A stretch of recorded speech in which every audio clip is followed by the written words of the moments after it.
Hello बच्चों, नमस्कार। आज हम दूसरा अनुप्रयोग पढ़ने जा रहे हैं।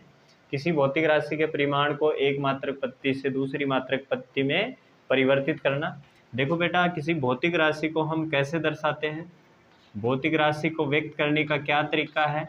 हम लिखते हैं एन यू। मैंने बताया था आपको शुरू में, एन होता है कोई न्यूमेरिकल वैल्यू यानी परिमाण, और यू होता है उसकी यूनिट, मात्रक।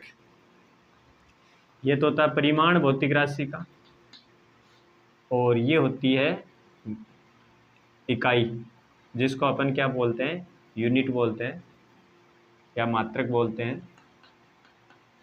ठीक है, भौतिक राशि का परिमाण होता है उसका मात्रक होता है। इस प्रकार से क्या बनती है, कोई भौतिक राशि बनती है। तो देखो बेटा, अगर मान लो कोई भौतिक राशि का एक मात्रक पद्धति में और आंकिक मान n1 है, यानी भौतिक राशि का आंकिक मान उसके मात्रक के व्युत्क्रमानुपाती होता है। भौतिक राशि का आंकिक मान उसके मात्रक के व्युत्क्रमानुपाती होता है। तो यहाँ से आपको क्या पता चला कि अगर इस व्युत्क्रमानुपाती का निशान हटाएंगे तो एक नियतांक आएगा। कोई भी नियतांक मान लो, k मान लिया, डिवाइडेड बाई u। इसको इधर लाऊंगा तो एन यू इजिकल टू के हो गया। इसका मतलब ये निकला कि कोई भौतिक राशि का एक मात्रक पत्ती में आंकिक मान n1 है और दूसरे इस मात्रक पत्ती में इसका मात्रक u1 है, और दूसरी मात्रक पत्ती में उसका आंकिक मान m2 है और यूनिट u2 है। तो ये आपस में बराबर होंगे। एन यू कॉन्स्टेंट का मतलब होता है n1 u1 is equal to n2 u2। एक मात्रक पत्ती में आंकिक मान इंटू इसका मात्रक, दूसरी मात्रक पत्ती में आंकिक मान और इसका मात्रक। फॉर एग्जाम्पल, जैसे आप क्या लिखते हो, 1 मीटर इजिकल टू 100 सेंटीमीटर। तो मैंने क्या कहा कि उसका आंकिक मान उसके मात्रक के व्युत्क्रमानुपाती होता है। अगर मात्रक बड़ा होगा तो आंकिक मान छोटा होगा। देखो, मीटर सेंटीमीटर से बड़ा है, मीटर बड़ा है तो आंकिक मान छोटा है, और यहाँ पे आंकिक मान बड़ा है तो मात्रक छोटा है। तो एक दूसरे के व्युत्क्रमानुपाती हो गए।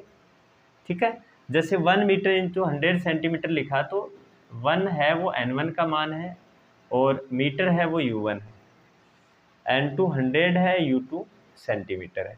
समझ गए मेरी बात। अब अपन किसी भौतिक राशि को एक मात्रक पत्ती से दूसरी मात्रक पत्ती में परिवर्तित करेंगे। ये एग्जाम्पल है। ये मीटर किसका है, एमकेएस पद्धति या एसआई पद्धति का मात्रक है, और ये सीजीएस पद्धति का सेंटीमीटर। तो इसका मतलब एमकेएस से सीजीएस में 1 मीटर में 100 सेंटीमीटर किस प्रकार से होते हैं, हम विमाओं की सहायता से इसको ज्ञात करेंगे। हाँ, तो अपने पास फॉर्मूला क्या है, n1 u1 is equal to n2 u2। देखो बेटा, कोई भौतिक राशि है, उसका एक मात्रक पत्ती में, यानी n1 तो आंकिक मान होता है, u1 है, एक मात्रक पत्ती में u1 का मान है m की पावर a, l की पावर b और t की पावर c, यानी m1 की पावर a, l1 की पावर b और t1 की पावर c। इसी तरह से ये आंकिक मान है। और ये जो n2 है, u2 है, सॉरी, u2 का क्या हो जाएगा, u2 इजिकल टू इसकी, यानी जो द्रव्यमान m2 की पावर a, l2 की पावर b और t2 की पावर c।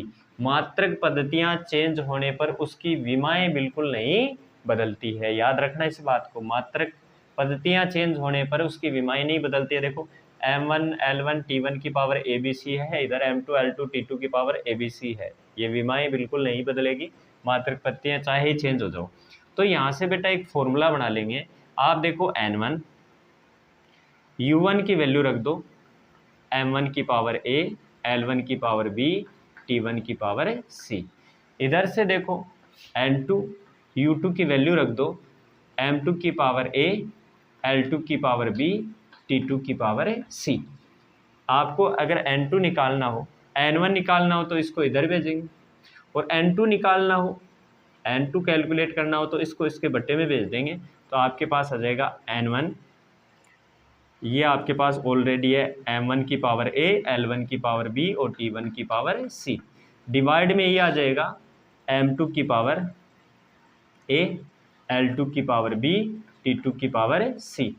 देखिए, पावर समान है तो आप इसको ऐसे भी लिख सकते हो, n1 इंटू m1/m2 दोनों की पावर सेम है, तो m1/m2 की पावर a हो जाएगी।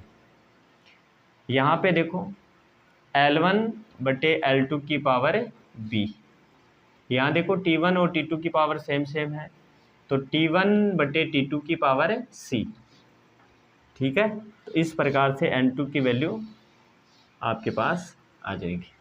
ये फॉर्मूला है एक मात्रक पत्ती के परिमाण को दूसरी मात्रक पत्ती में बदलने का।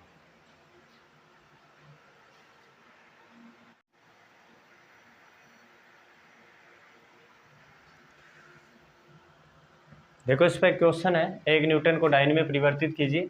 न्यूटन एमकेएस पद्धति या एसआई पद्धति का मात्रक और डाइन सीजीएस पद्धति का, यानी एमकेएस से सीजीएस में परिमाण को बदलना है। तो बेटा n1 का मान है 1, ठीक है। उसके बाद में n2 का मान निकालना है अपने को, n2 का कैलकुलेट करना है, यानी दूसरी मात्रक पद्धति में इसका परिमाण कितना होगा। अच्छा मुझे ये बताओ, इसकी विमा क्या होती है न्यूटन की? न्यूटन की विमा क्या होती है? न्यूटन के लिए विमा क्या यूज करते हैं हम? न्यूटन के लिए लिखते हैं m1L1T-2। ध्यान देना, इसके ऊपर a लिखा था, इसके ऊपर b लिखा था, इस पे c लिखा था, तो a की पावर a का मान 1 आ गया, b का मान 1 आ गया और c का मान -2 आ गया। ठीक है, तो n2 ज्ञात करने का सूत्र बताओ आप।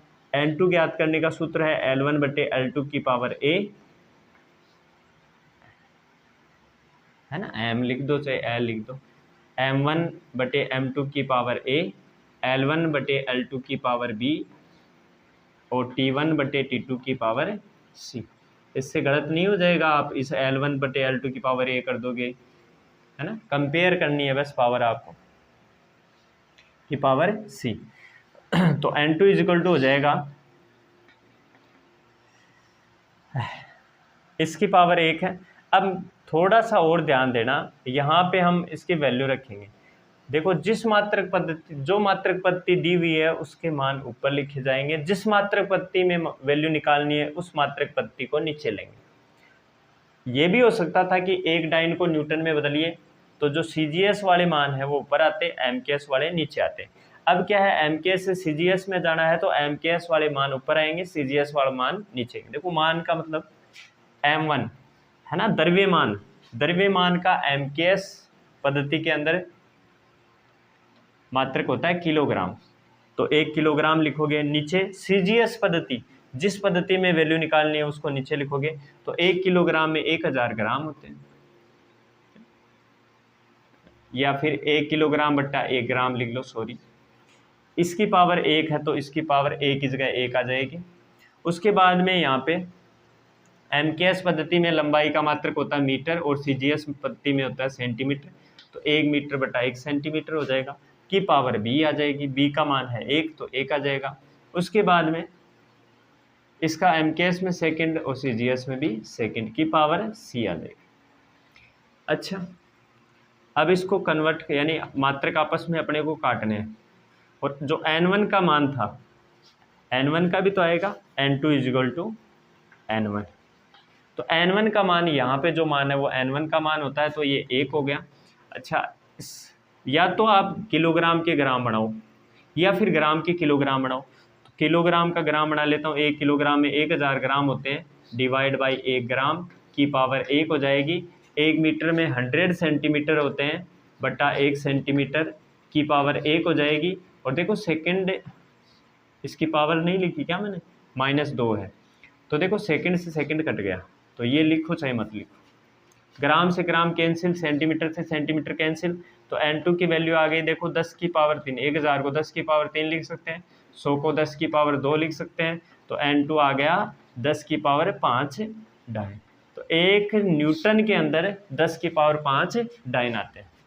क्वेश्चन नंबर 2 है, गुरुत्वीय सार्वत्रिक नियतांक का एमकेएस पद्धति में मान दिया हुआ है और सीजीएस में नहीं, मतलब एमकेएस से मान को सीजीएस में बदलना है। तो आपको बेटा n1 की वैल्यू दी हुई है, जो दी हुई वैल्यू वो है 6.67 गुणा 10 की पावर -11।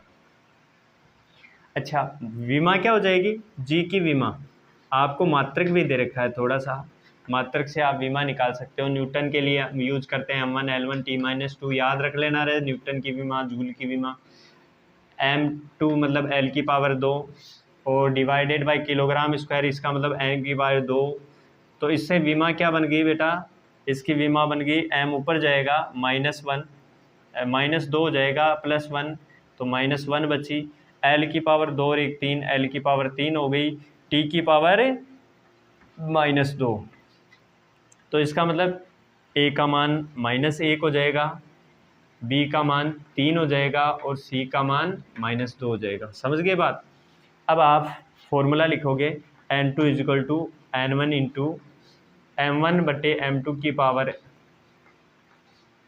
A, L1/L2 की पावर B और T1/T2 की पावर C। MKS में वैल्यू दी हुई है तो यहाँ MKS के मात्रक आएंगे, नीचे CGS के मात्रक आएंगे। तो क्या हो जाएगा, N2 = N1 की वैल्यू है आपके पास 6.67 इंटू 10 की पावर -11। अच्छा जी, M1 की जगह मैंने कहा आप MKS यानी द्रव्यमान को किलोग्राम में, तो 1 किलोग्राम बटा 1 ग्राम की पावर A है, तो A का मान -1, फिर 1 मीटर बटा 1 सेंटीमीटर की पावर B है, इसका मतलब B का मान 3 और 1 सेकंड बटा 1 सेकंड की पावर -2। तो ये तो कैंसिल हो जाएगा। तो N2 = 6.67 गुणा 10 की पावर -11, कन्वर्ट करो किलोग्राम को ग्राम में बना लो, 1000 ग्राम बटे 1 ग्राम की पावर -1, फिर इसको लिखेंगे 100 सेंटीमीटर बटे सेंटीमीटर की पावर 3 और इसका मान 1 हो गया। तो N2 = आ गया 6.67 गुणा 10 की पावर -11। देखो ना, 10 ग्राम से ग्राम गया, सेंटीमीटर से सेंटीमीटर गया। 10 की पावर 3 को हम 10 की पावर 3, 1000 को 10 की पावर 3 लिख सकते हैं कि पावर -1। यहाँ पे 100 को 10 की पावर 2 लिख सकते हैं कि पावर 3। ध्यान देना बच्चों, N2 = 6.67 गुणा 10 की पावर -11। देखो पावर पे पावर गुणा हो जाती है, तो 1 को -3 से गुणा करोगे तो 10 की पावर -3 आ जाएगा और इसको गुणा करोगे तो 10 की पावर +6 आ जाएगा।